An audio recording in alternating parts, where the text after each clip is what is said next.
कि लोकतंत्र में मीडिया का एक बहुत अहम रोल है और मीडिया स्वतंत्र भी रहना चाहिए, उनको अवसर भी मिलने चाहिए और उनको दबाने का कोई काम नहीं करना चाहिए।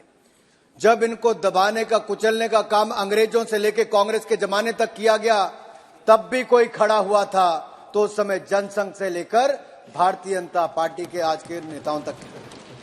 इनकी पूर्व की 2004 से 2014 तक की सरकार में भी एक प्रयास किया गया था कि जो ऑनलाइन ऐसे प्लेटफॉर्म्स हैं या जो आईटी एथिक्स कोड, उसके माध्यम से भी दबाने का प्रयास किया। जब इसके खिलाफ जनता खड़ी और हम लोग विपक्ष में तो उस समय खड़े हुए, तब वो लोग पीछे हटे। मैं इतना जरूर कहूंगा कि यहां पर ये जो पीआरबी एक्ट है ये 1867 का है।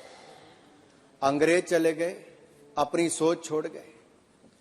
यानी कि 1867 में जो हुआ था वो एक सोच थी कि कैसे ये जो स्वतंत्रता संग्राम में लोग जुड़े हैं वो अपना समाचार पत्र ना शुरू कर सके तो उनको डीएम के पास जाना पड़ता, जहां चक्कर काटने पड़ते थे और जेल की सजा भी इसलिए उसमें रखी गई थी।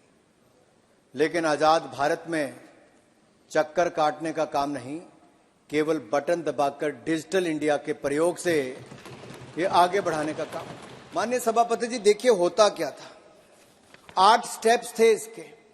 पहले डीएम के पास जाओ, टाइटल वेरिफिकेशन कराओ, कई महीने के बाद डीएम के पास तो 3600 काम है, वो कहां सब समय है। जब कई महीने इस पे लगते थे तो उसके बाद कभी आरएनआई का नंबर आता था, फिर वो टाइटल की वेरिफिकेशन करता था, फिर वो रजिस्ट्रेशन के लिए वापस नीचे जाए। 8 ऐसे पहलू थे। अब 8 नहीं, एक ही बार आपको डीएम के पास नहीं, आपको आरएनआई के पास ऑनलाइन एप्लीकेशन करनी है और डीएम को उसकी कॉपी करनी। 60 दिन के अंदर अगर डीएम ने जवाब नहीं दिया तो कोई फर्क नहीं पड़ेगा सभापति जी, 60 दिन के बाद उसको रजिस्ट्रेशन हो जाएगी, टाइटल मिल जाएगा, सर्टिफिकेट हो जाएगा। ये मोदी सरकार ने करके दिया है। और इसमें एक बात मैं और कहूं, उसमें कहा है कि कोई गैर कानूनी, मेघवाल जी, कोई गैर कानूनी करता होगा या आतंकवादी, कोई गैर कानूनी कार्रवाई में शामिल होगा या आतंकवादी कार्रवाई में शामिल होगा तो उसको समाचार पत्र चलाने की या पत्रिका चलाने की अनुमति नहीं दी जाएगी।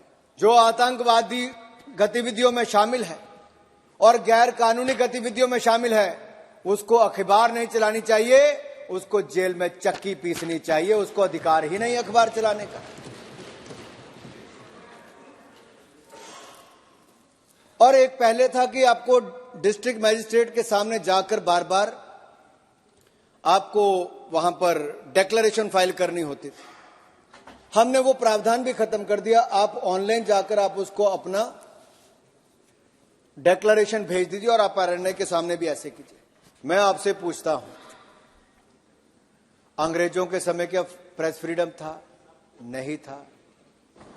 अब गुलामी के समय तो नहीं था, लेकिन आजादी के बाद भी 1975 में जो देश ने देखा वो आज की पीढ़ी को याद नहीं। लेकिन मैं याद करवाना चाहता हूं, अधिकतर पत्रकार, पत्रिका समूह के मालिक समाचार पत्र नहीं चला रहे थे, जेलों में बंद पड़े थे। और ये किसी और ने नहीं, श्रीमती इंदिरा गांधी जी के कहने पर किया गया, जो कांग्रेस की सरकार के समय हुआ। ये कुचलने का काम इन्होंने किया था, दबाने का काम किया था।